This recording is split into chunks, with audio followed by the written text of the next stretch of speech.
Mesdames et messieurs, bonsoir.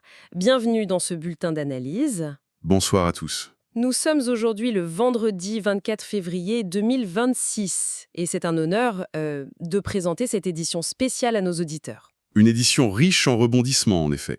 Avant de plonger au cœur de l'actualité de ces 2 dernières semaines, il convient d'annoncer que ce bulletin est sponsorisé par ProWave AI. Et il est généré de boutons doux par Stylo News. Exactement, l'application d'actualité propulsée par l'intelligence artificielle de pointe. Pour donner, disons, un peu de contexte à notre public, Stylo News est en réalité la version grand public du très sophistiqué logiciel Stylo Intellops. Un logiciel habituellement réservé aux très hautes sphères. Tout à fait.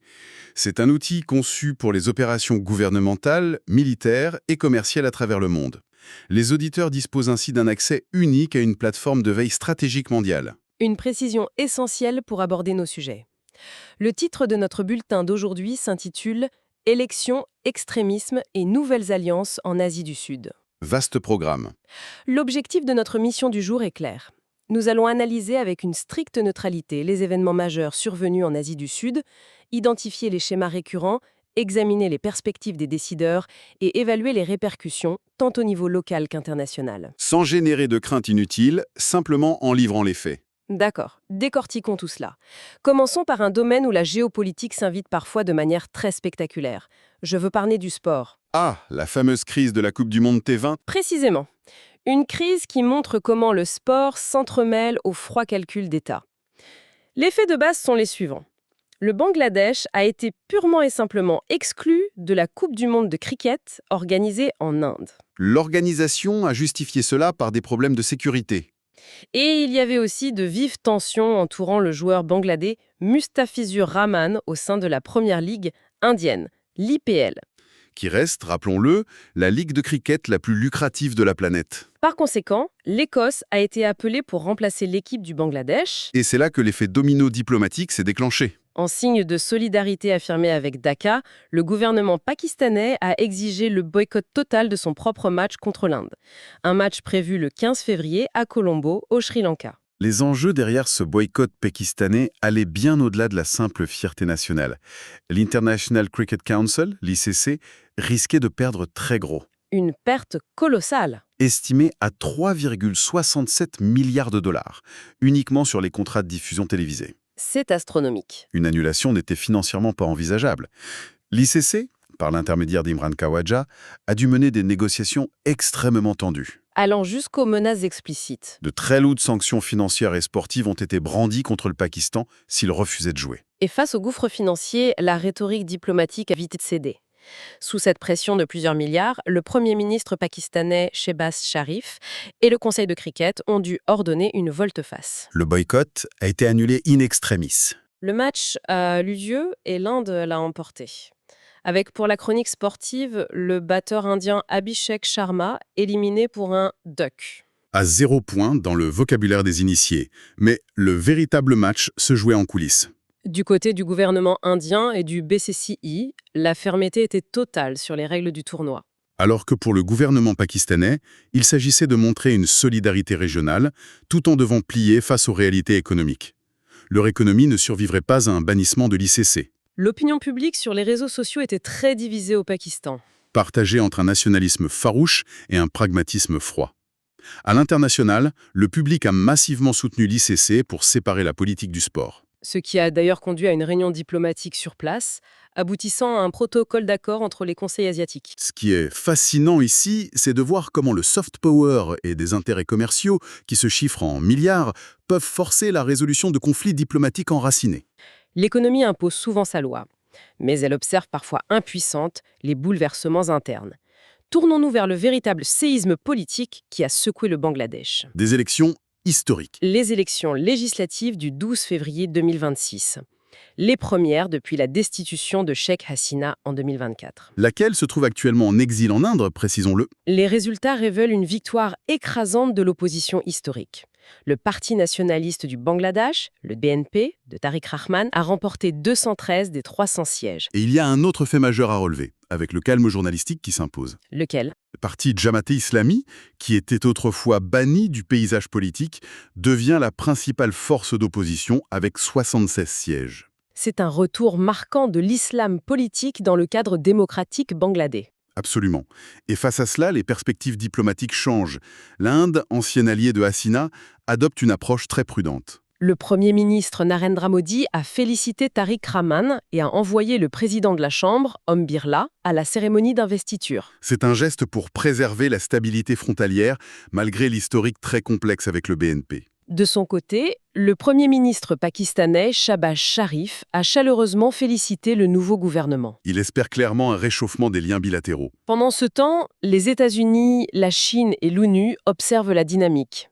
L'ONU a d'ailleurs exprimé des inquiétudes sur des cas de désinformation durant la campagne. Tout à fait. Notons tout de même un impact local positif pour les citoyens du Bangladesh. Leur passeport a grimpé à la 93e place mondiale, améliorant légèrement leur mobilité. Ces changements à l'Est contrastent avec les fortes tensions à l'Ouest. Sur le front pakistano-afghan, l'instabilité devient alarmante. Le ministre pakistanais de la Défense, Khawaja Asif, a menacé de lancer de nouvelles frappes aériennes en Afghanistan. La condition est claire, le gouvernement taliban doit neutraliser les groupes terroristes, le Pakistan va jusqu'à accuser l'Inde et l'Afghanistan de mener une guerre par procuration. Et un attentat suicide de grande ampleur, revendiqué par l'État islamique, a frappé Islamabad récemment. En pleine visite de dirigeants d'Asie centrale. Cela souligne vraiment l'insécurité ambiante. Sur le plan commercial, les répercussions sont inattendues. Les talibans ont interdit l'importation de médicaments pakistanais. Ce qui a ouvert un marché gigantesque et inattendu pour l'industrie pharmaceutique indienne, qui s'y engouffre. L'Inde, qui par ailleurs a renforcé sa position face aux États-Unis. Un accord commercial a réduit les droits de douane américains sur les produits indiens de 50% à 18%. C'est un avantage économique massif de l'Inde face à la Chine et au Pakistan. Ce dernier se sent d'ailleurs très mis à l'écart par Washington. Et fait pour le moins surprenant, la Biélorussie tisse actuellement des liens diplomatiques et économiques avec le gouvernement taliban afghan. Une manœuvre soutenue par des intérêts russes, bravant l'isolement international de Kaboul. Alors, comment évaluez-vous ces trajectoires croisées ? Si nous relions cela à la situation globale, le constat est clair. Le renforcement économique constant de l'Inde pousse le Pakistan à chercher de nouveaux appuis. Cette pression augmente le risque de friction très sérieuse aux frontières afghanes. Une situation sous haute surveillance. Abordons maintenant les dynamiques internes en Inde, à commencer par le débat sur la loi de citoyenneté, la CAA. Les dates sont fixées. La Cour suprême indienne tiendra des audiences finales du 5 au 12 mai 2026. Sur plus de 240 requêtes contestant cette loi. En parallèle, le ministère de l'Intérieur accélère le traitement des dossiers de la communauté Matua au Bengale occidental. Une manœuvre administrative qui tombe juste avant la révision des listes électorales. Toujours en Inde, une manifestation torse nu du Congrès de la jeunesse indienne lors du sommet AI Impact a fait réagir. Elle a déclenché des manifestations à l'échelle nationale de la part du parti au pouvoir, le BJP. Et pour clore le chapitre sur l'Inde, un rapport du Pew Research Center place le pays en tête de l'indice mondial de diversité religieuse. Un fait statistique important à souligner. Passons à quelques brèves pour terminer notre tour d'horizon. Des nouvelles sportives et géologiques. En cricket, l'Australie a été éliminée prématurément de la Coupe du Monde T20 en raison de l'annulation du match Irlande-Zimbabwe pour cause de pluie. Une sortie par la petite porte, due à la météo. En football, le Bangladesh a remporté la Super League d'Égypte. Enfin, un puissant séisme de magnitude 5,9 a secoué le Pakistan. L'information principale étant qu'il n'y a fort heureusement aucune victime à déplorer. Nous voici à la fin de notre analyse. Pouvez-vous synthétiser les événements que notre public devra surveiller de près ? Bien sûr. Il faudra observer attentivement 3 points. Les conséquences des réformes politiques du nouveau gouvernement bangladais. Ensuite, les audiences de la Cour suprême indienne prévues en mai. Et enfin, La possible évolution militaire à la frontière afghano-pakistanaise, qui reste le point de bascule le plus volatile. avant de nous quitter, je rappelle à nos auditeurs le fonctionnement de l'outil qui rend ce bulletin possible, Stylo News. Une application mobile et informatique remarquable. Elle permet aux particuliers de télécharger et de personnaliser des notes de renseignement à partir de centaines de sources d'informations traditionnelles et du réseau X. L'intelligence artificielle compile tout cela pour vous. Nous vous invitons fermement à vous abonner sur www.stylonews.com pour obtenir des actualités à la demande, objectives et propulsées par l'IA. Voilà qui est dit. Et je dois avouer que quitter le ton un peu solennel des années 60 fait un bien fou pour conclure cette émission. C'est vrai, l'austérité a ses limites. Nous tenons sincèrement à remercier notre public pour son attention aujourd'hui. Un immense merci à tous.